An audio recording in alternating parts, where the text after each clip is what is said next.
everybody. I am Professor Dandapani. I am extremely happy to get associated with Guruji.net. Today, in this capsule, let us discuss nuclear chemistry and its application.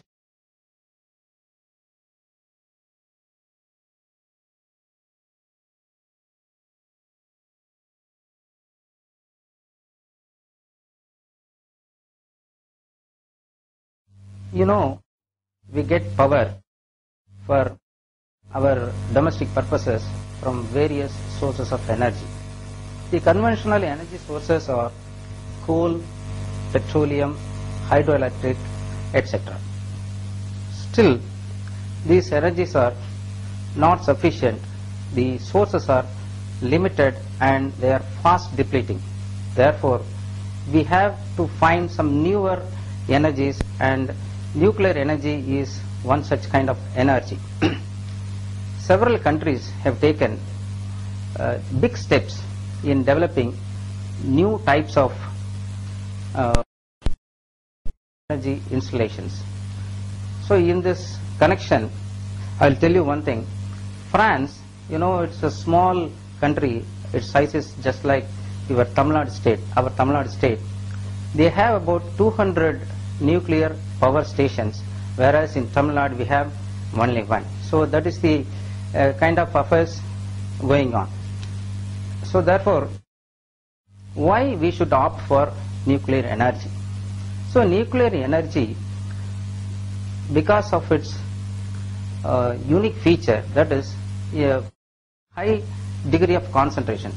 By taking a small amount of nuclear fuel, you can get enormous energy. So that is called energy conversion. The energy conversion is so great in nuclear energy. Okay. I'll tell you one example. Can you guess how amount of energy will come out of 1 kilogram of uranium? So uranium, you know, it's a nuclear fuel. If you tap the energy of 1 kilogram of uranium, how much energy will be released? Can you guess? Okay, I'll tell you, and you will be surprised. From 1 kilogram of uranium nuclear fuel, you will get approximately energy equivalent to 3,000 tons of burning of 3,000 tons of coal. On burning 3,000 tons of coal, if you get any energy, that energy you can get it from just utilizing 1 kilogram of uranium. So with this introduction, now let us go to the topic nuclear chemistry and its applications. Today I am going to give you certain topics. For example, let me start with the fundamentals.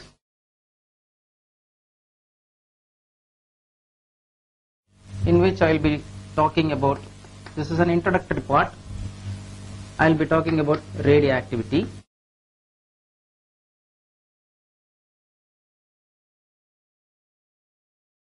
alpha decay, beta decay,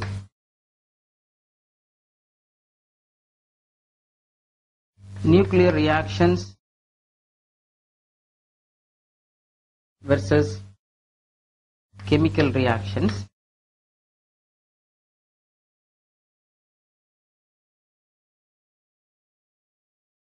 the second topic,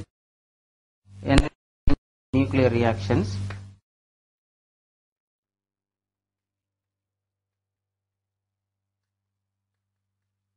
then I'll be going to nuclear fission,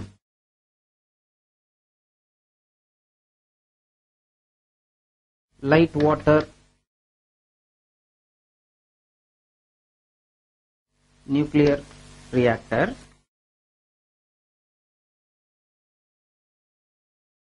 then we'll be talking about breeder reactor,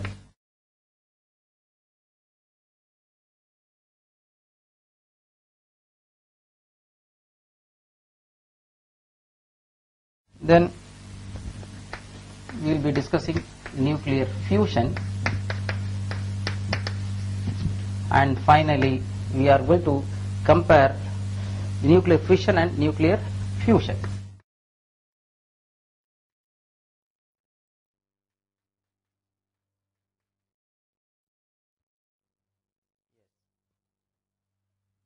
Now let us go to the fundamentals.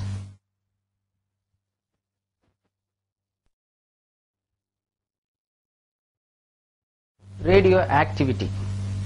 Radioactivity is the spontaneous emission of continuous, invisible, powerful radiations out of an element or a substance. Generally, if from a radioactive substance, you can see three kinds of rays coming out. One is alpha ray, and another one is beta ray, and third one is gamma ray. You know, alpha rays are positively charged particles. Actually, they are dipositive, having 4 atomic mass units. Beta rays are nothing but streams of electrons.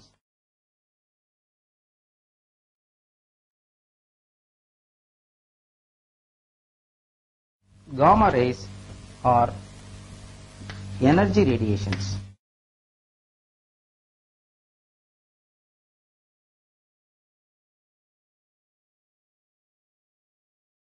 So, when you take any radioactive substance, this radioactive substance will spontaneously give out gamma rays, beta rays and alpha rays. Alpha rays are nothing but positively charged particles. They are nothing but helium nucleus. Beta rays are again electrons, and these are gamma rays, which are energy radiations. So I have a question for you. See, nuclear chemistry is a chemistry which deals with nucleus of an atom.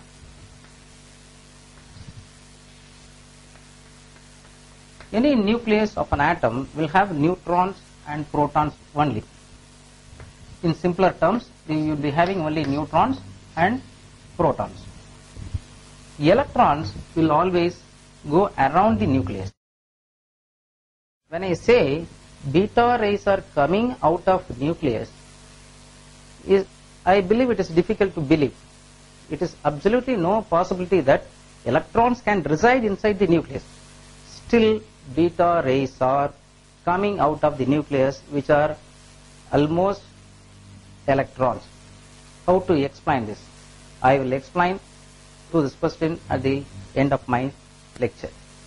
Now, let us try to explain alpha decay and beta decay. Alpha decay. During disintegration of radioactive element, alpha rays are coming out. This is called alpha decay. For example, when uranium-238 nuclei is disintegrated, it will give out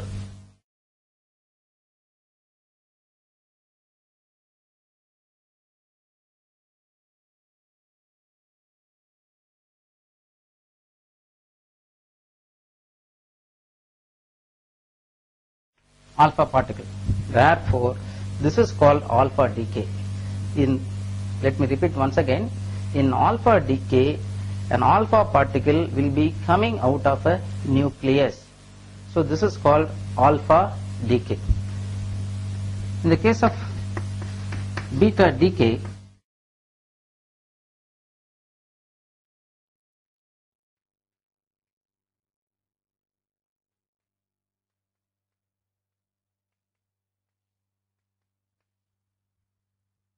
beta particles are coming out of the nucleus.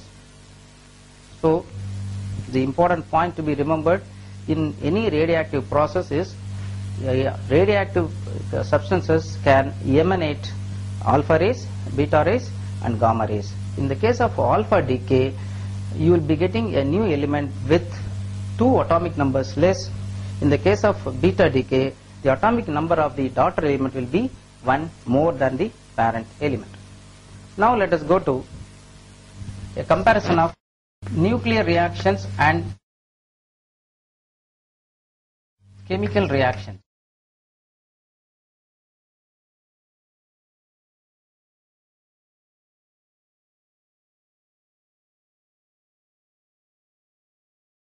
In chemical reactions, we react chemicals and we are concerned with valence shell electrons only.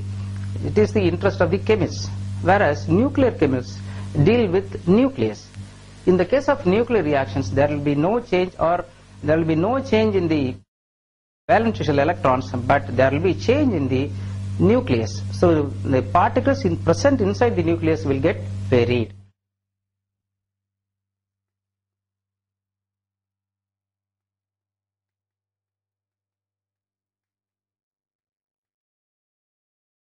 Whereas in chemical reactions only valence electrons involved. So in the case of nuclear reactions, large amount of energy will be released. When compared to nuclear reactions, the energy coming out of chemical reactions is really very, very small. So small energy will be coming out. And nuclear reactions are totally irreversible. Once the reaction is over, when you get the product, it's all over. You cannot revert back the nuclear reactions. Whereas in chemical reactions, there's a great chance of reverting back. We call them reversible reactions.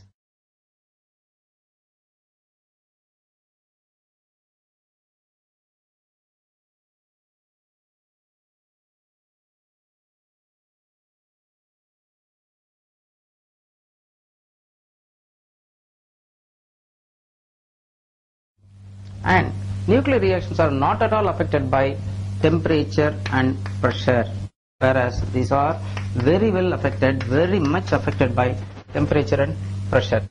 And in nuclear reactions, there is going to be mass loss. The law of conservation of mass does not hold good for nuclear reactions, whereas chemical reactions, we'll see the conservation of mass is always followed.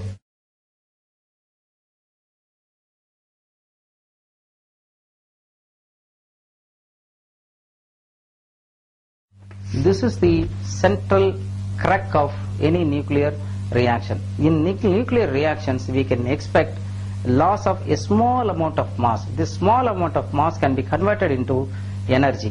So this is what we are going to talk today. Energy change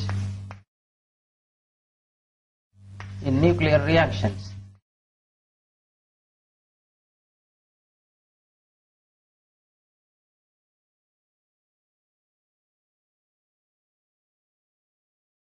See, I told you, in nuclear reaction, a small amount of mass, a fraction of mass of the nucleus is being converted into energy. Let us imagine we are trying to convert just one atomic mass unit, which is nothing but either one proton or one neutron, which is present inside the nucleus. Okay. According to Einstein's equation, that is, energy can be obtained from converting some amount of mass, E equal to mc square. We can write the one atomic mass unit is 1.66 into 10 power minus 27 kg, and velocity of light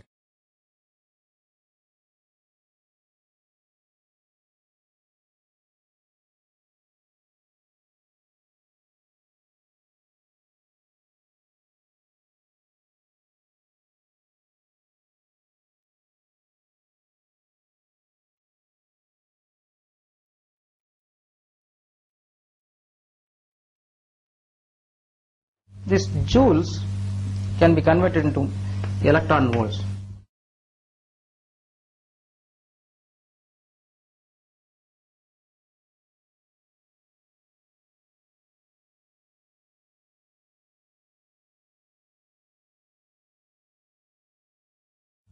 This will come around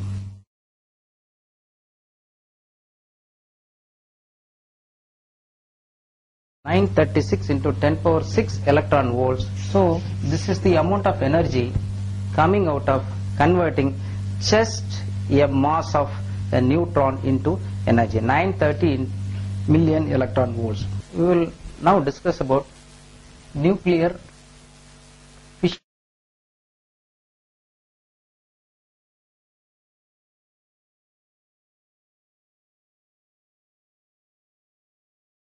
I was talking about tapping nuclear energy out of nucleus.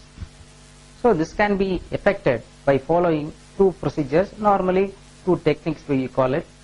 One is nuclear fission and another one is nuclear fusion. We will start with nuclear fission. The nuclear fission is a process of splitting a nucleus by bombarding with the neutron to exactly give two equal fragments and enormous energy. For example, when we bombard uranium-235, which is a wonderful nuclear fuel, with a neutron,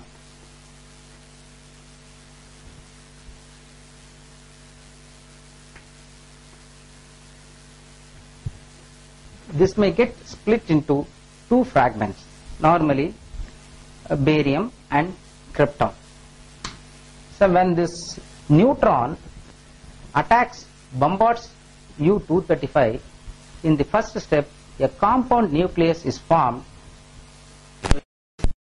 U-236. This compound nucleus is formed by absorbing this neutron by U-235. When this U-236 splits, it may form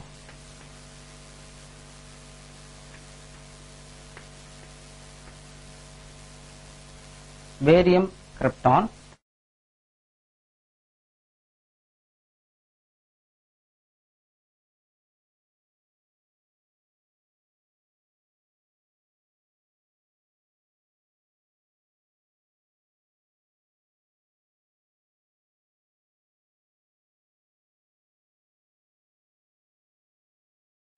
so when one neutron is being absorbed by U-235, you get U-236. When this U-236 splits up, it will give you barium-140, krypton-93 and 3 neutrons. In total you get 236, 140 plus 93, 233 plus 3, 236. Here 144 plus 90, 234 plus 2 neutrons, 236. Here also again you have 144, 90 and 2 neutrons. Okay. So this is what happening. I will try to picturize how it is really happening. A neutron comes and attacks this nucleus, forming a compound nucleus. Because of the absorption of a neutron, this compound nucleus gets vibrated. It shows all kinds of vibration. Therefore, due to this nuclear instability, this will start splitting into fragments, exactly 2 fragments, along with 3 neutrons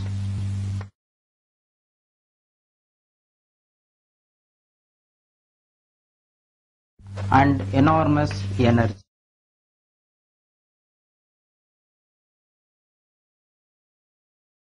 So when a neutron attacks a nuclear fuel, it forms a compound nucleus, which then splits to give 2 fragments along with 3 neutrons and a lot of energy.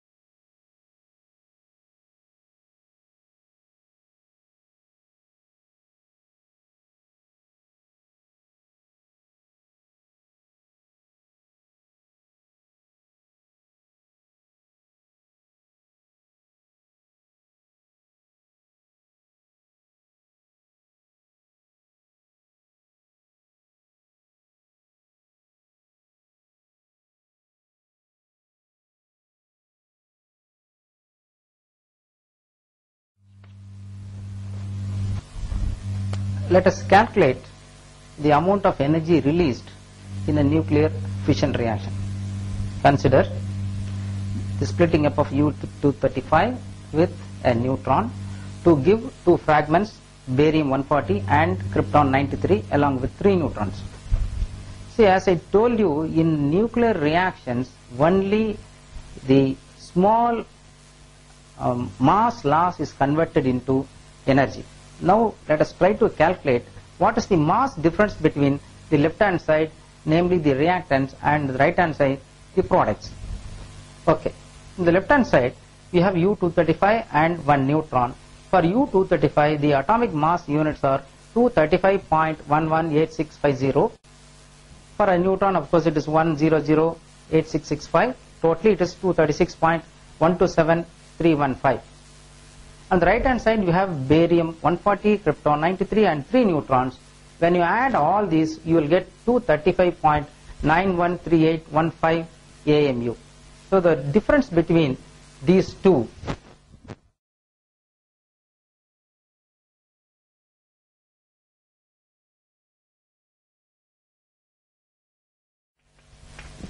the left hand side and right hand side will be 0.2135 atomic mass units. This small amount of mass is going to be converted into energy. When you multiply this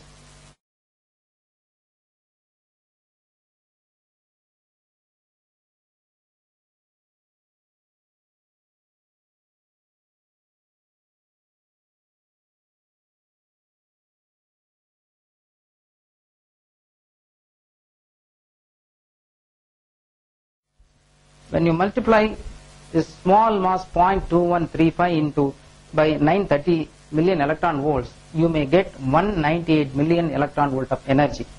I told you already, one atomic mass unit is equivalent of 930 million electron volt energy. So therefore, by bombarding a single neutron with a single U-235 nucleus, you will get energy of 198 million electron volt. So how to tap this energy? So that is for we are making nuclear reactors. Let us discuss some important features of nuclear fission. In all types of nuclear fission reactions, only neutrons will be emitted, no other subatomic particles.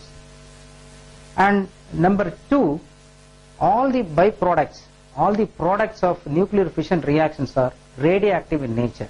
So they will go on emitting alpha rays or beta rays to become a stable nuclei. And the third important point, and which is the center of nuclear reactor reaction, nuclear fission is a self-propagating chain reaction. In this reaction, what happens? A neutron hits the U-235 nucleus and produces 3 more neutrons. These 3 neutrons again hit U-235 nuclei to give again 3 more neutrons, and again these neutrons will go on hitting all the possible U-235 available in the reaction vessel. So therefore it is a self-propagating reaction and it is a chain reaction. This will go on forever. Okay, this is called primary neutron, where we send this neutron in about which we have a control over it. And these neutrons are called secondary neutrons, which are coming out of the fission process. These secondary neutrons are so fast, so we have to control the speed of the secondary neutrons, and this is we will be doing in nuclear reactors. So secondary neutrons are so fast neutrons. See, in some cases what happens, all the secondary neutrons may not hit the target. Some secondary neutrons may miss the target. So in order to achieve complete hitting, to make all the secondary neutrons to hit the U-235 nucleus, we take an excess amount of U-235 in the reaction vessel. So this excess amount we have to take, otherwise there you may miss some secondary neutrons hitting without hitting the U-235 nuclei. Therefore, the minimum amount of U-235 or any fissionable material that has to be used for making a nuclear fission process to undergo is called critical mass. So I repeat, critical mass is the minimum mass that is required, minimum mass of the fissionable material that has to be kept in the reaction vessel to make a successful nuclear fission reaction. And coming to, so in case you have taken less than the critical mass, it is called subcritical mass. So when you take subcritical mass, you cannot expect the nuclear fission reaction to propagate. Whereas if you take more than the critical mass, it is called supercritical mass, then the reaction may lead to explosions. And the last one is multiplication factor. Multiplication factor is nothing but number of neutrons coming out of a nuclear fission process. In this case, it is 3. In a controlled nuclear fission reaction, we will try to keep the multiplication factor as 1. We allow only 1 neutron to make nuclear fission. In uncontrolled nuclear fission reactions, it may be greater than 1. So, by controlling the nuclear chain reaction, nuclear fission chain reaction, we can tap nuclear energy. This is what we are going to discuss in nuclear reactors.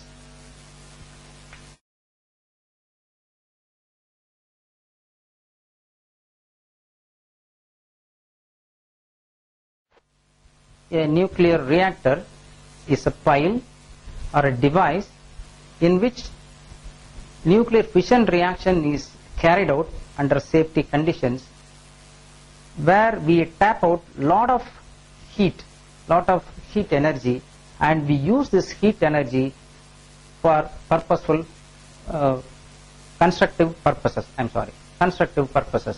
So this is for which a nuclear reactor is constructed. A nuclear reactor is a device in which we carry out nuclear fission reactions, using which we tap out nuclear energy.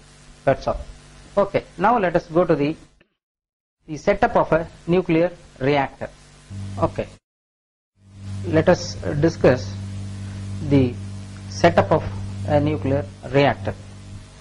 A nuclear reactor essentially consists of fuel rods, control rods, moderator, coolant, protective concrete shield, and an electricity generator.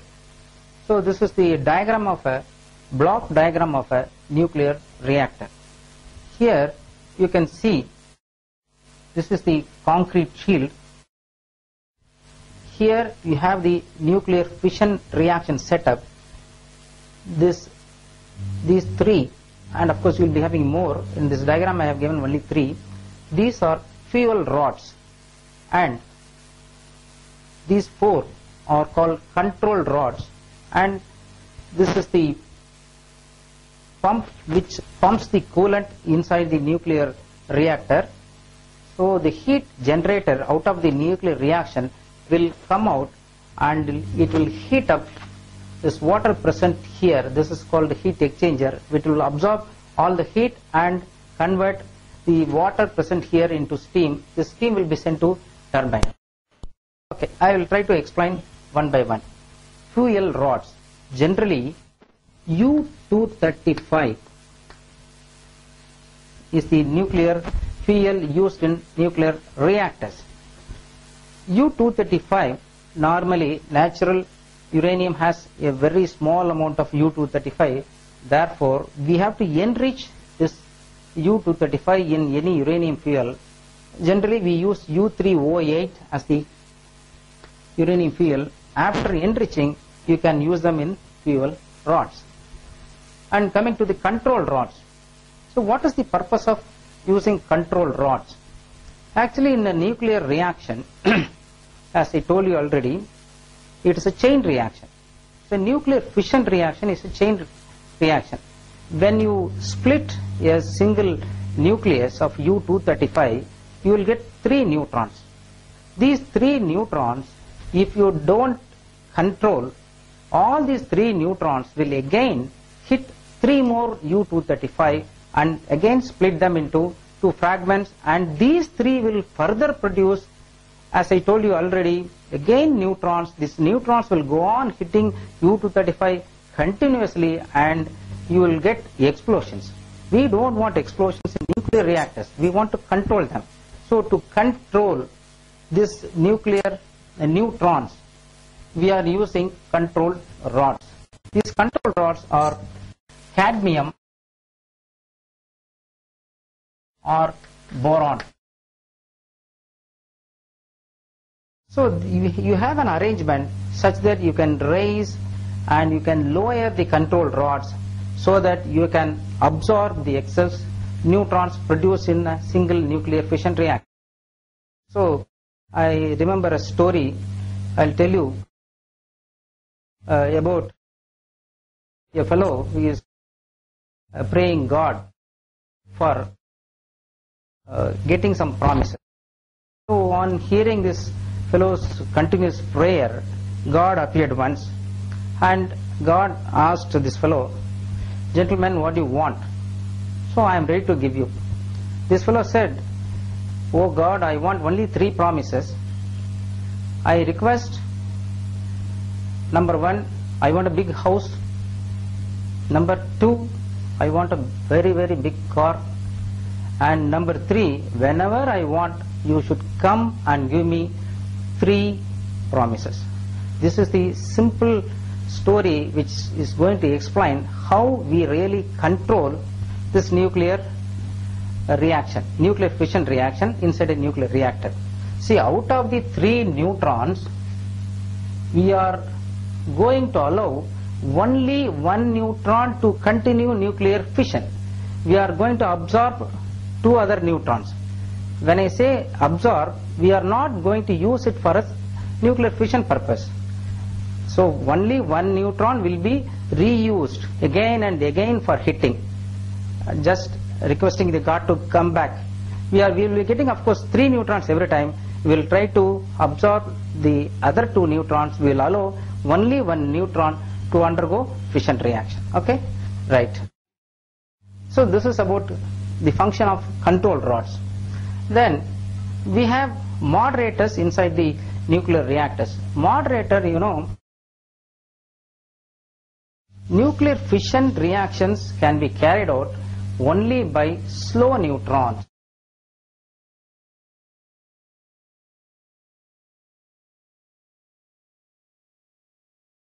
But the neutron which we are going to use for the first time is called the primary neutron, which will be really slow neutron. And the neutrons which are coming out after the U-235 splitting is going to be so fast. So they are called secondary neutrons.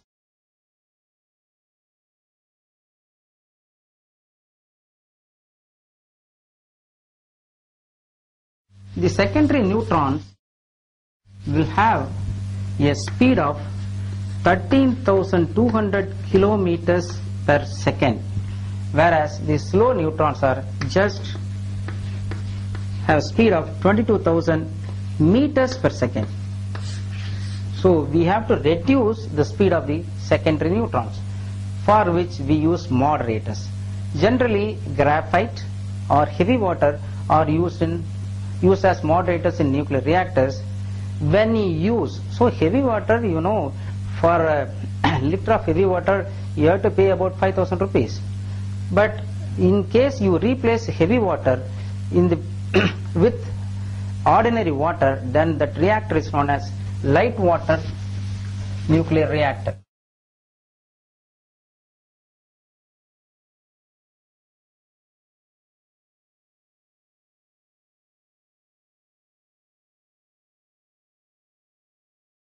Light water nuclear reactor. So therefore it is going to be cheap, but still it has its own disadvantages compared to heavy water, and this water is now used as a moderator. When the enormous amount of heat is produced inside the nuclear reactor, this heat will go out of the system. So when you use coolants, so coolants inside the fuel rods, which will pass through the fuel rods and control rods, will absorb all the heat and it will send to the heat exchanger. So the normal coolants we use are water and even light water. So these are the coolants we use here. This will take care of this heat and they will send to this heat exchanger. Once they reach the heat exchangers, the heat exchanger now will produce steam. So once the heat goes via this will be absorbed by the seawater present inside the heat exchanger. Now your coolant becomes cold. Now it is again pumped inside the nuclear reactor. Because of the heat absorbed by this place, by heat exchanger, the seawater present inside will get evaporated, rather it will be converted to steam. Now the steam will be sent to turbines producing electricity. So this is how we produce electricity in a nuclear reactor. So of course this is the concrete shield which covers the entire nuclear reactor setup. Can you imagine the thickness of this concrete shield? Yes, it is around 10 meters thickness. Can you imagine 10 meters? That is the thickness of the concrete shield we use to cover this nuclear reactor.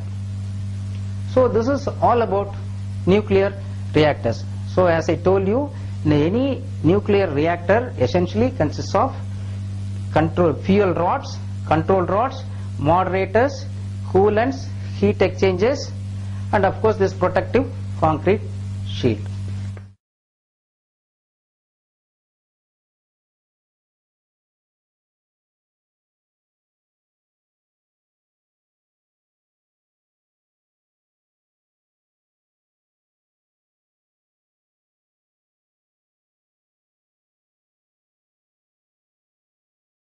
So let us see how these control rods in a nuclear reactor are able to control the use of neutrons. We don't want excess neutrons inside the nuclear fission, which may lead to explosion. Therefore, we have to control the neutrons. So actually we use cadmium rods or boron rods as the control rods. These control rods, they absorb neutrons by this mechanism. For example, cadmium 113 absorbs one neutron to become cadmium 114 with the release of gamma rays. Boron 10 absorbs one neutron to become boron 11 with the release of gamma rays. We will discuss breeder reactor now. You know, not all the isotopes of uranium are fissionable. Only U-235 is fissionable. U-235 is present in natural uranium only up to 0.7%. The rest is U-238, which is not useful as a fissionable material, but we call it fertile material, fertile nuclide. Then how to convert this U-238 into a useful nuclear fuel? So for this purpose we are constructing breeder reactors. By chance we are able to convert this U-238 into a useful material, then definitely we can make more nuclear energy. If in a nuclear reactor you are putting U-235 as well as U-238, you know U-235 undergoes fission and produces 3 neutrons.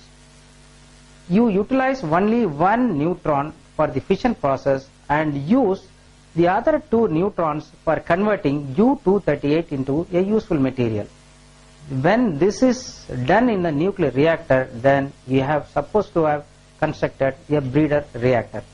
So I'll try to explain how U-238 is converted into a useful fissionable material.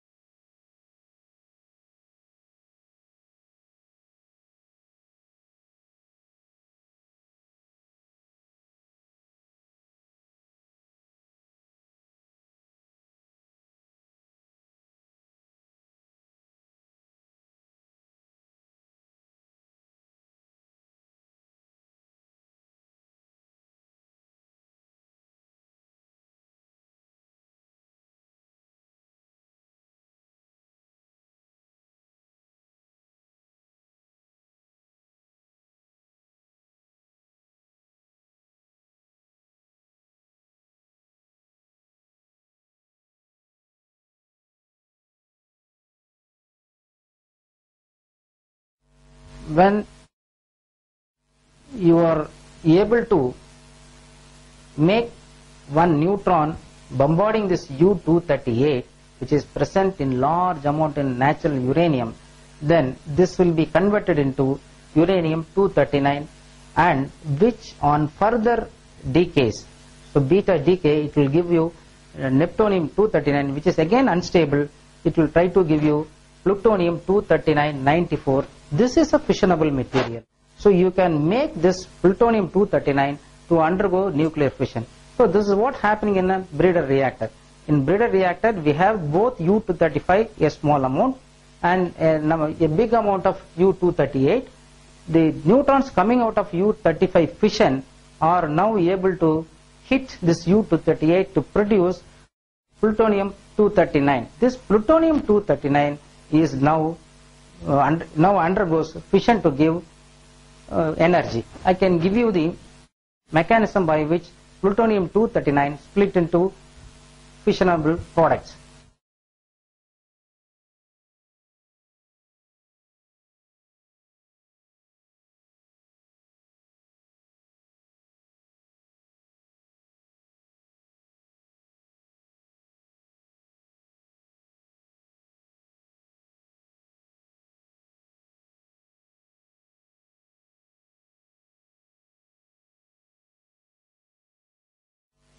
So once plutonium-239 is formed in the nuclear reactor, now the neutron attacks the plutonium-239, which gives you the fission products and some neutron along with a lot of energy. So this I can picturize.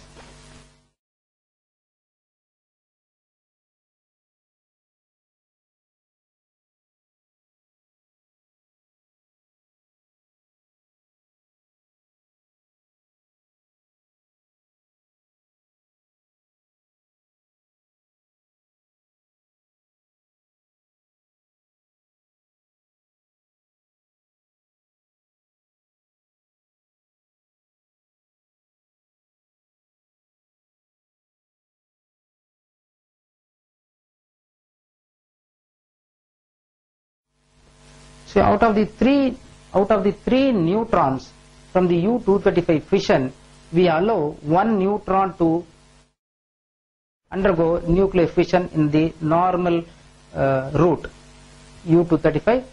Then again, one of the neutrons will be allowed to hit with another U-235. This undergoes normal fission route.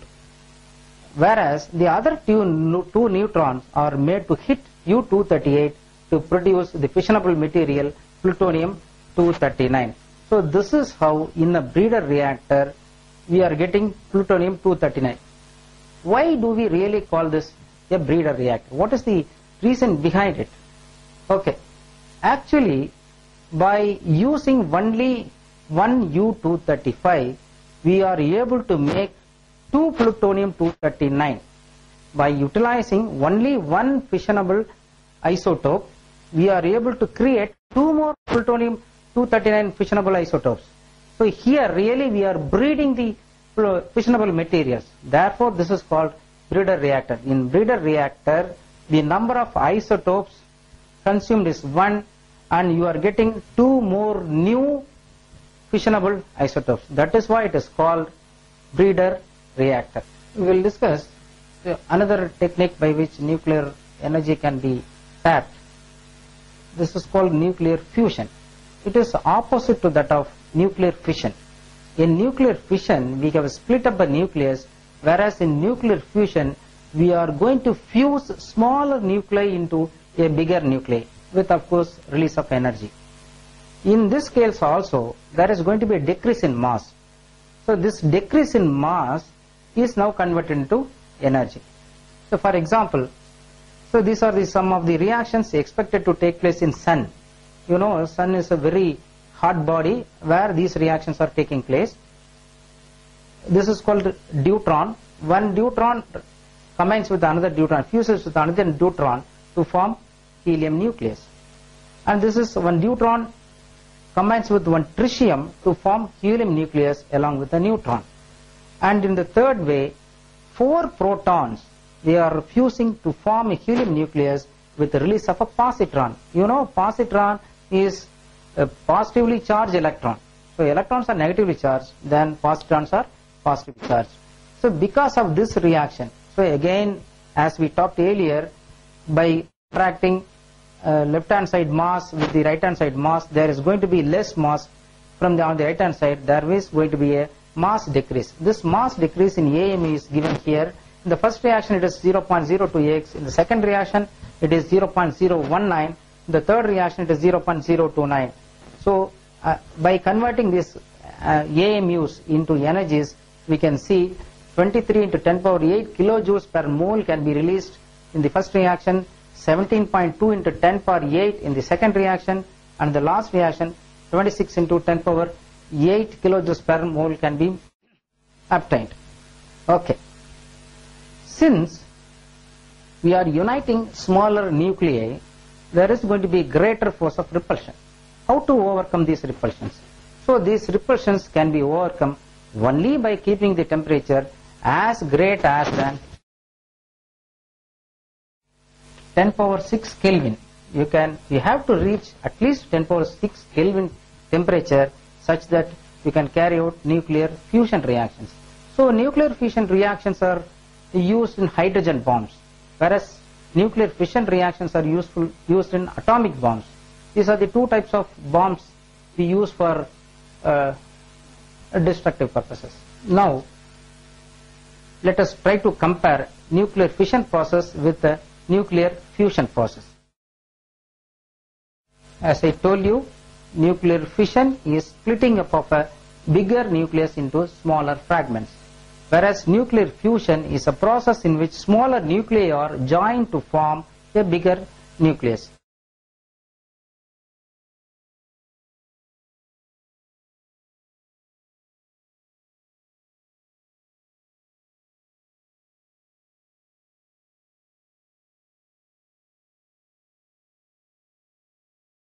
For carrying out nuclear fission reactions, you don't require high temperatures.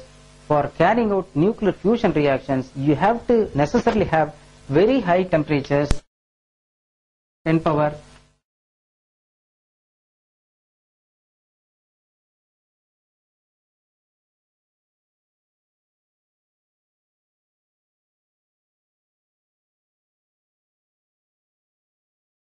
Nuclear fission is a chain process.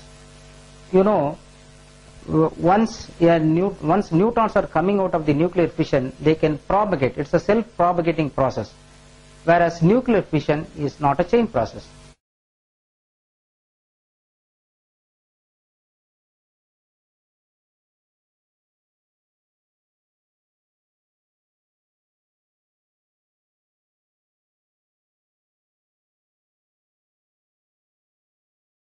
Even though nuclear fission is a chain process, it can be controlled by using control rods and moderators.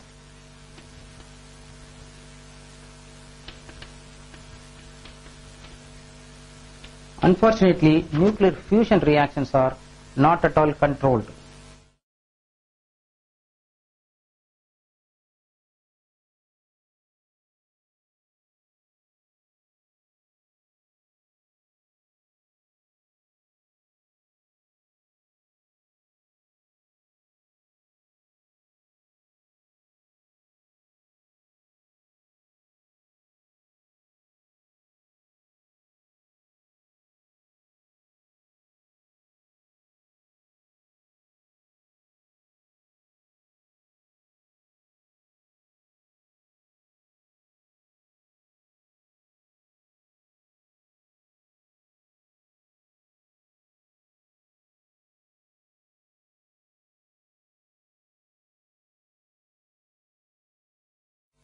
In nuclear fission reactions, you have to necessarily have a minimum mass that can be used for carrying out nuclear fission reactions. So this mass is called critical mass.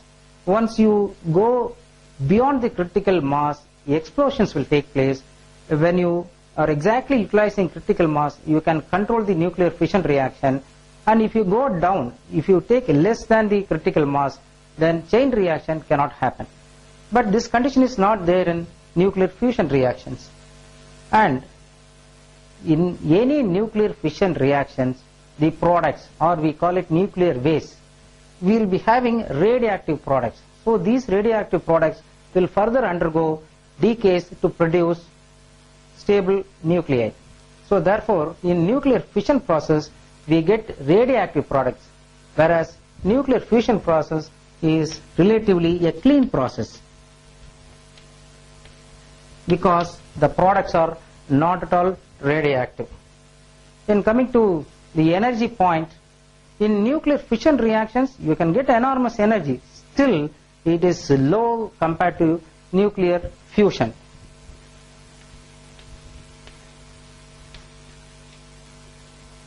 In nuclear fusion we can harness a very huge amount of energy.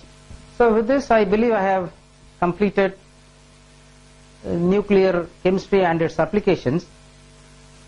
Hope you remember I have asked one question at the start of my lecture. How do you get an electron out of a nucleus? By this time you would have thought about it. Anyway, this is the answer. So this is the nucleus. You have neutrons and protons.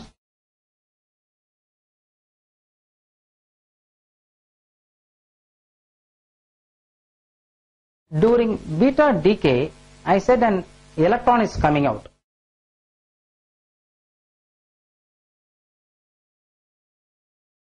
You know clearly well, any nucleus will not have electrons. So electrons are present only outside the nucleus. Still, electrons are coming out of this nucleus. I can explain. See, when beta decay happens, one of the neutrons inside the nucleus split up into a proton and an electron. The proton remains in the nucleus. This electron comes out of the nucleus. Hope you are able to follow. In the nucleus, neutron splits up into proton and an electron.